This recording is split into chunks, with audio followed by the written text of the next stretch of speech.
درود پاک ویسے ہر دن پڑھیں، سبحان اللہ، برکتیں ہی برکتیں ہیں، مگر جمعے کے دن اللہ اکبر۔ آپ جب درود کے فضائل احادیث کی کتابوں میں دیکھتے ہیں نا، تو باقاعدہ الگ چیپٹر باندھا محدثین نے، یعنی عام درود پاک کے فضائل لکھے، پھر ایک آپ کو درود پاک کی فضیلت کی کتاب میں الگ چیپٹر ملے گا کہ جمعے کے دن درود پڑھنے کے فضائل، یعنی اتنی حدیثیں ہیں اسپیشلی فرائیڈے کے لیے، جمعے کے دن کے لیے۔ بڑی مشہور حدیث میرے آقا علیہ الصلوۃ والسلام فرماتے ہیں، جس کا مضمون ہے کہ جو کوئی شخص جمعہ کے دن 200 بار درود پاک پڑھے، اس کے 200 برس کے گناہ معاف کر دیے جاتے ہیں۔ اب یہ کتنی پیاری حدیث ہے۔ ایک اسی طرح کی حدیث، یہ بیسیکلی کثرت سے بتانے کے لیے، انکریج کرنے کے لیے کہ درود اس دن زیادہ پڑھے جائیں، گناہوں کی معافی کا ایک ایسا سبحان اللہ سلسلہ ہے۔ ایک اور حدیث پاک ہے جس کا مضمون ہے جو جمعہ کے دن 80 بار درود پاک پڑھے، اس کے 80 برس کے گناہ معاف کر دیے جائیں گے۔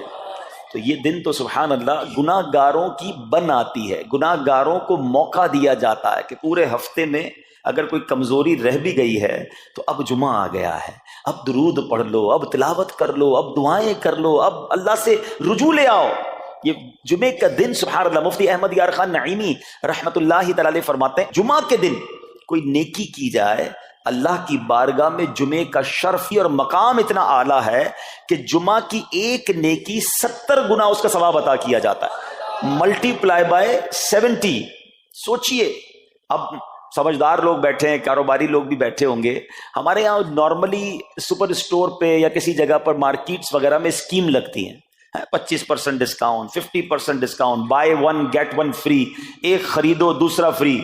لوگ گرمیوں کی چیزیں سردیوں میں خرید لیتے ہیں، ارے بھائی ابھی تو گرمیاں، ابھی سے جیکٹ خرید دی ہے یار، سستا مل رہا تھا، ایک فری مل رہا تھا، سردیوں میں کام تو آئے گا نا، چلو لے لو بھائی۔ سردیوں میں گرمیوں کی چیزیں خرید رہے ہوتے ہیں، کیوں؟ سستا۔ ہم دنیا کے نفع کے لیے، دنیا کے بینیفٹ کے لیے ٹریول بھی کرتے ہیں، جا کر خرچ بھی کرتے ہیں۔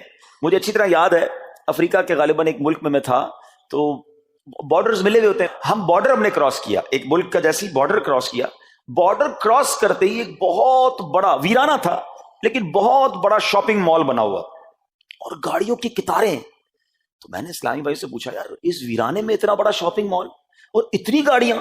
تو انہوں نے وجہ بتائی، کیا بتائی؟ کہتے ہیں جس ملک کے بارڈر کے ساتھ یہ سٹور ہے نا، اس ملک میں ٹیکس ہے، یہ ملک ٹیکس فری ہے۔ اچھا، اس ملک نے اپنے بزنس کو چلانے کے لیے اپنے ملک کے اندر مال بنے ہوں گے، ایک اسپیشل مال یہاں بنا دیا تاکہ اس ملک والے سفر کر کے آئیں اور پورے مہینے کا سامان اس سٹور سے لے کے واپس چلے جائیں، صرف ٹیکس بچانے کے لیے ایک ایک مہینے کا سامان۔ اچھا، گاڑیوں کی لائنیں۔ اب بتاؤ یار، ہم دنیا کمانے کے لیے، سفر کرنے کے لیے تیار ہیں، نفع کمانے کے لیے وقت دینے کے لیے تیار ہیں، ہر جمعے اسکیم اناؤنس ہے، ایک نیکی کرو 70 گنا ثواب کماؤ گے۔ بتاؤ کیا ذہن ہونا چاہیے کہ یار بس جمعے کا دن تو قرآن پڑھوں گا، درود پڑھوں گا، صدقہ کروں گا۔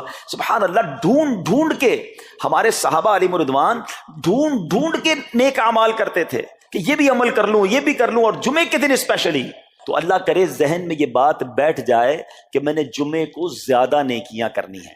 اچھا، اب اس پہ میں ایک اور مشورہ دیتا ہوں۔ مثال کے طور پہ آپ نے ذہن بنایا ہوا ہے کہ یار پیر والے دن جو ہے نا، میں نے کسی مریض کی عیادت، رشتہ دار ہے، وہاں جانا ہے، یا میں نے جناب سیٹرڈے یا سنڈے کوئی صدقہ خیرات کرنا ہے، کسی کی ہیلپ کرنی ہے، آپ نے کوئی نیکی پلان کی ہوئی ہے ہفتہ اتوار پیر منگل میں، تو کوشش کر کے اس کو جلدی کریں اور فرائیڈے میں کر لیں۔ ایک پوائنٹ آپ نے دیکھا، میں نے یہ نہیں کہا کہ اس کو اگلے جمعے کریں، ہاں ڈیلے نہ کریں، تھوڑا جلدی کر کے اس جمعے کو کریں تاکہ 70 گنا جو ہے وہ اس میں ثواب کما لوں، برکتیں حاصل کر لوں۔ تو اللہ کرے کہ میں اور آپ نیکیوں کے حریص بن جائیں۔ نیکیوں کی جو لالچ ہے نا، لالچ میں یہ بھی کر لوں، میں یہ بھی کر لوں، میں سجدہ بھی کروں، میں تلاوت بھی کروں، میں صدقہ بھی دوں، یہ تو نصیب والوں کو ملتا ہے۔ اور صحابہ کرام میں ہمیں نظر آتا تھا، پیچھے نہیں ہٹتے تھے صحابہ، ہمیں اعلان کیا جا رہا ہے کہ یہ موقع ہے، یہ نیکی ہے، اور پھر بھی کوئی نظر نہیں آتا۔ اللہ کرے کہ یہ جذبہ، کیونکہ یاد رکھو، جس طرح کاروباری لوگ کہتے ہیں نا سیزن ہے نیکیاں کر لو، بالکل اسی طرح جب تک میری اور آپ کی سانسیں باقی ہیں نا، نیکیوں کا سیزن جاری ہے۔ جتنی نیکیاں کمانی ہے کما لو، یہ مائنڈ سیٹ بنا لو کہ یار پتہ نہیں کب مر جاؤں، اور نیکی اور نیکی۔ جس طرح پیسے کمانے کا ذہن ہوتا ہے نا، اللہ کرے اس سے زیادہ میرا اور آپ کا نیکیاں کمانے کا ذہن ہو جائے، یار تھوڑی اور نیکی کما لو، تھوڑی اور۔ مثال کے طور پہ آپ کہیں جا رہے ہیں، کسی نے کہا ذرا بیٹھیے 10 منٹ بعد وہ بھائی آئیں گے۔ اب ہم 10 منٹ کس طرح گزارتے ہیں؟ موبائل نکالا اور جناب دیکھنا شروع، 10 منٹ کیا 15 منٹ بھی گزر جائیں پتہ نہیں چلے گا، لیکن یہ 15 منٹ میں کیا ملا آپ کو؟ شاید گناہ ہی ملے ہوں گے، کیونکہ ہمارے موبائل میں تو بہت ساری چیزیں ایسی ہیں یا تو حرام دکھا دیتی ہیں یا حرام سنا دیتی ہیں۔ لیکن اگر نیکیوں کا ذہن ہو تو بندہ سوچے یار 10 منٹ میں تو میں سورہ یاسین پڑھ سکتا ہوں، 10 قرآن کا ثواب ہے. موبائل میں قرآن پاک ڈاؤن لوڈ ہو, قرآن شریف نکالا اور یاسین شریف پڑھ لی, ویٹنگ ایریا کے اندر 10 قرآن کا ثواب کما لیا. اگر یہ مائنڈ سیٹ ہو, بندہ کہ یار اتنی دیر میں تو 100 بار درود پاک پڑھ لوں گا, اور آقا علیہ الصلوۃ والسلام فرماتے ہیں جو 100 بار درود پاک پڑھے اس کی دونوں آنکھوں کے درمیان لکھ دیا جاتا ہے کہ یہ بندہ دوزخ کی آگ اور نفاق سے بری ہے. 5 منٹ 10 منٹ میں میں اتنی نیکیاں کما سکتا ہوں, لیکن مائنڈ سیٹ ہی نہیں ہے, گھنٹوں ضائع کر دیں گے, نیکی کمانے کا ذہن نہیں بنتا. اگر یہی 10-15 منٹ میں مجھے پیسے ملنے ہوتے تو بتاؤ ہم کیا کرتے. اللہ کرے دل میں اتر جائے میری بات. تو بہرحال جمعہ کا دن یہ بہت کمال کا دن ہے. ہر جمعے کے دن آپ کو اونٹ صدقہ کرنے کا ثواب مل سکتا ہے. ایک اونٹ کتنے کا آتا ہے؟ 1.5-2 لاکھ روپے کا تو ہوتا ہے. 2 لاکھ روپے ہر جمعے کو صدقہ کرو, مہینے کے ہو گئے 8 لاکھ روپے. بندہ بولے غریب آدمی 8 لاکھ ہر مہینے؟ جی جناب, ہر مہینے 8 لاکھ کم و بیش آپ صدقہ کرنے کا ثواب کما سکتے ہیں. کیسے؟ کتنا آسان. نبی پاک علیہ الصلوۃ والسلام فرماتے ہیں, جس کا مضمون ہے جو جمعے کے دن سب سے پہلے آتا ہے اسے اونٹ صدقہ کرنے کا ثواب ملتا ہے, جو اس کے بعد آتا ہے اسے گائے صدقہ کرنے کا ثواب ملتا ہے. اللہ کی رحمت سے ہر جمعے فرشتے مسجد کے دروازے پر کھڑے ہوتے ہیں, ہم اللہ سے دعا کرتے ہیں اللہ تیری نوری مخلوق کے صدقے ہم پر رحم فرما, ہماری مغفرت فرما. مگر جب امام خطبے کے لیے کھڑا ہو جاتا ہے, آقا علیہ الصلوۃ والسلام فرماتے ہیں وہ رجسٹر بند کرتے ہیں اور وہ بھی آ کر امام کا خطبہ سننے کے لیے بیٹھ جاتے ہیں. تو جلدی آ کر, کچھ منٹ پہلے آ کر. اچھا, علم دین الگ ملتا ہے, ظاہر ہے یہاں ہر جمعے بیان ہوتا ہے, وہ بیان سننے کو آپ کو الگ ملے گا, نیکی کی دعوت الگ ملے گی, اور سبحان اللہ اونٹ صدقہ کرنے کا ثواب. تو مبارک ہو انہیں جو جلدی آتے ہیں. تو بہرحال اب میں چاہتا ہوں کہ جب بات جمعے پر ہی ہو رہی ہے تو ایک میں نے اور آپ کو پیغام دینا تھا. جمعے کو خطبہ دیا جاتا ہے, سالوں سے خطبہ سن رہے ہیں. مجھے اچھی طرح یاد ہے جب میری عمر شاید 17-18 سال تھی تو سن کر آدھا خطبہ تو مجھے اسی وقت یاد ہو گیا تھا. اب شاید پونا یاد ہو گیا ہوگا. آپ میں سے بھی کئیوں کو 60-70-80% خطبہ یاد ہوگا کیونکہ ہر جمعے سنتے ہیں. مگر کس کو یہ تجسس ہوا کہ یہ ہر جمعے امام صاحب پڑھتے ہیں, اس میں پیغام کیا ہے, اس کا ترجمہ کیا ہے, اس میں ہمیں کیا جاتا ہے؟ بس سر جھکاتے ہیں, ہاتھ باندھتے سنتے رہتے ہیں, کچھ سو بھی جاتے ہوں گے.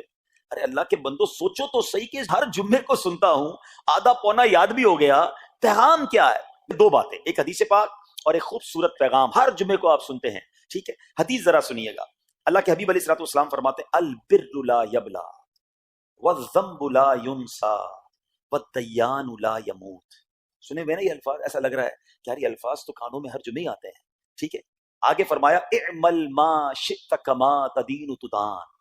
یہ حدیث ہے, ٹھیک ہے. اس کے بعد قرآن کی ایک آیت تلاوت ہوتی ہے فمن یعمل مثقال ذرۃ خیرا یرہ ومن یعمل مثقال ذرۃ شرا یرہ. یہ کانوں نے کئی بار, کہوں کہ سینکڑوں بار سنے ہیں, مگر اس میں پیغام کیسا ہے؟ دل ہلا دینے والا پیغام, بڑا سمجھانے والی بات ہے اس حدیث میں. البر لا یبلا. میرے آقا فرماتے ہیں نیکی پرانی نہیں ہوتی, کرتے جایا کرو. یہ نیکی تمہارے اکاؤنٹ میں جمع ہو رہی ہے, میں اور آپ بھول جائیں گے, میرا رب نہیں بھولتا. اس کے خزانے بڑے ہیں. جہاں نیکی پرانی نہیں ہوتی نا, اگلا جملہ سنو, والذنب لا ینسا. گناہ بھلایا نہیں جاتا, میں اور آپ بھول گئے. افسوس یہ ہے, عجیب کہانی ہے. یہ تو ایک عجب الگ ٹاپک ہے کہ آج جس سے ملاقات کرو اس کو 15 سال 20 سال 25 سال پرانی نیکیاں یاد ہیں. لوگ ملتے ہیں کہتے ہیں 1990 میں حج کیا تھا, 95 میں عمرہ کیا, 2002 میں فلاں مسجد بنائی. آپ کی دعوت اسلامی کے قافلے میں بھی 2005 میں گیا تھا. ساری نیکیاں 15 20 سال پرانی یاد ہیں. گناہ کل جھوٹ بولا تھا یاد ہے, کل رات کو بد نگاہی ہو گئی تھی وہ یاد ہے, پرسوں غیبت کی تھی وہ یاد ہے. سالوں تو چھوڑو, ہم گھنٹے پہلے کا گناہ بھول جاتے ہیں. مگر حدیث ڈرا رہی ہے, سمجھا رہی ہے کہ دیکھو والذنب لا ینسا, گناہ بھلایا نہیں جاتا. تم بھول گئے ہو مگر کہیں لکھا ہوا ہے, جواب دینا ہے. اور آگے فرمایا والدیان لا یموت.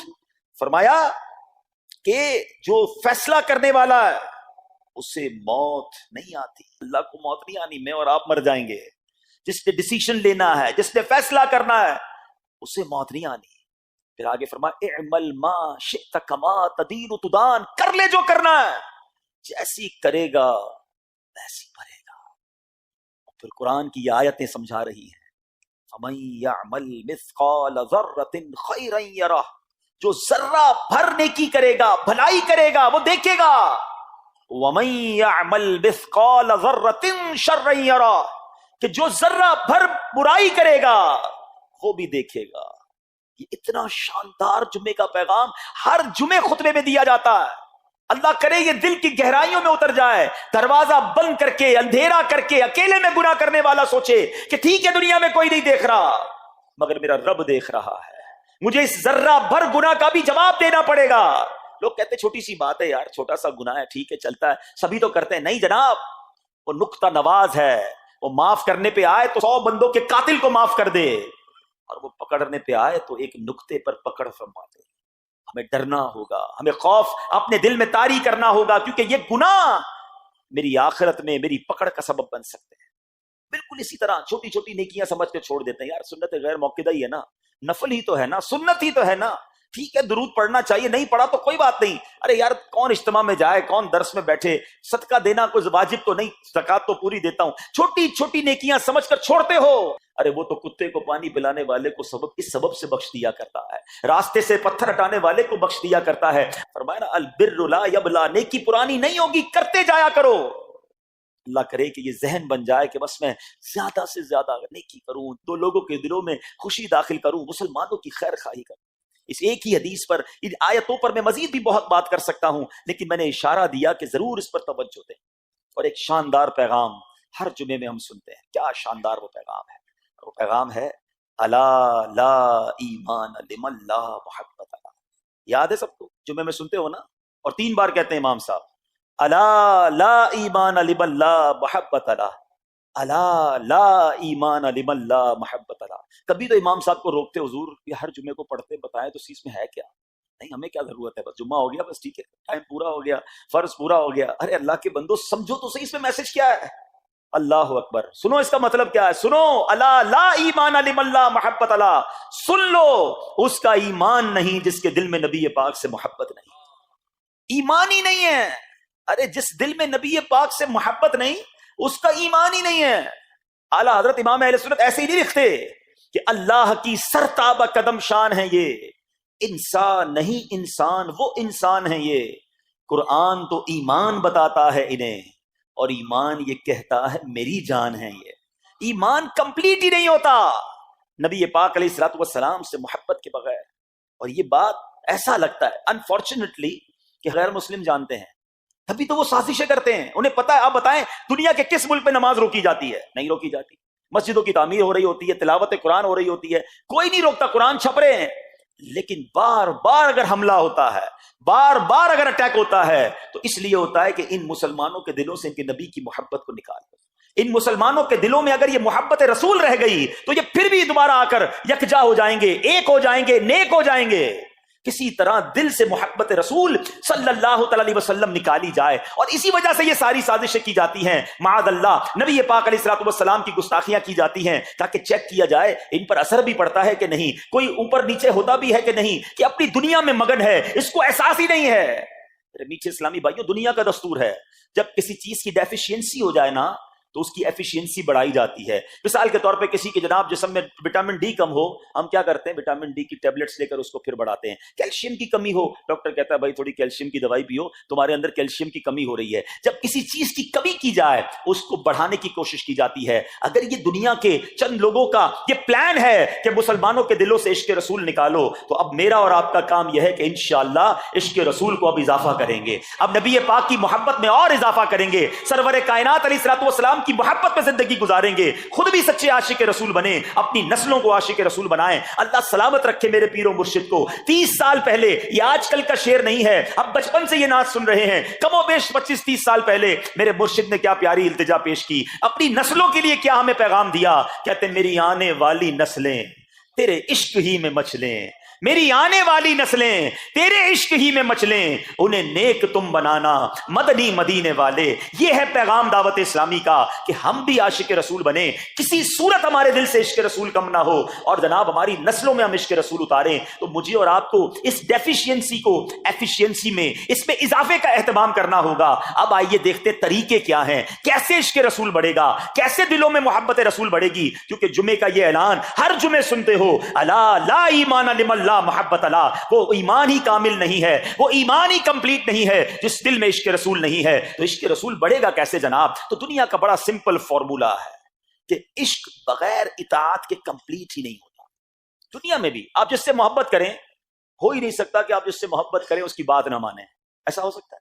کہ میں آپ سے محبت بڑی کرتا ہوں، مانوں گا ایک بھی نہیں آپ کی. نہیں جناب، جس سے محبت ہوتی ہے بندہ کہتا ہے آپ کے لیے جان حاضر ہے، آپ حکم تو کریں، آپ کا فرمان سر آنکھوں پر. یہ دنیا کا دستور ہے.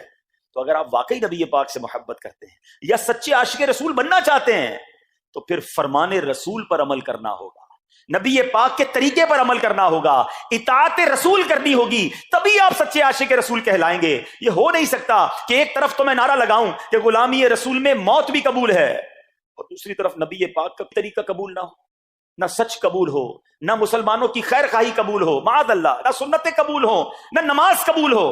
جمعے کی نماز میں مسجدیں فل ہیں، کیا عصر کی نماز میں بھی ہوں گی؟ کیا عصر فرض نہیں ہے؟ کیا مغرب فرض نہیں ہے؟ کیا عشاء فرض نہیں ہے؟ میرے آقا فرماتے ہیں جعلت قرۃ عینی فی الصلاۃ، کہ نماز میں میری آنکھوں کی ٹھنڈک ہے. ان گستاخان رسول کو یہ جواب دینا ہے کہ تم جتنی نبی پاک علیہ الصلوۃ والسلام کی معاذ اللہ شان میں گستاخی کرو گے، دنیا میں تو نیست و نابود ہو ہی جاؤ گے، مگر تم دیکھو گے کہ تمہارا ہر قدم ہمارے عشق رسول میں اضافے کا باعث بنے گا، ہمارے انشاءاللہ نبی پاک کے قریب ہونے کا باعث بنے گا. آؤ نیت کریں کہ آج کے بعد ہماری کوئی نماز قضا نہیں ہوگی، آج کے بعد زندگی نبی پاک کی سنتوں کے مطابق گزرے گی. میرا چہرہ، میرا لباس، میرا کردار بتائے کہ میں کس کا امتی اور کس کا عاشق ہوں. ارے مجھے بتانا کیوں پڑے میں کس کا امتی ہوں، مجھے دیکھ کر پتا چل جائے. وہ شاعر لکھتے ہیں نا، فنا اتنا تو ہو جاؤں میں تیری ذات عالی میں، حضور فنا اتنا تو ہو جاؤں میں تیری ذات عالی میں، جو مجھ کو دیکھ لے اس کو تیرا دیدار ہو جائے. اللہ پاک نبی پاک علیہ الصلوۃ والسلام کے سچے عاشقوں میں ہمیں شامل فرمائے. جمعے کا دن ڈھونڈ کر نیکیاں کرنے کا دن ہے، تو ہمیں جمعے کے دن مزید نیکیاں کرنے کی اور اچھی نیتیں کرنے کی توفیق عطا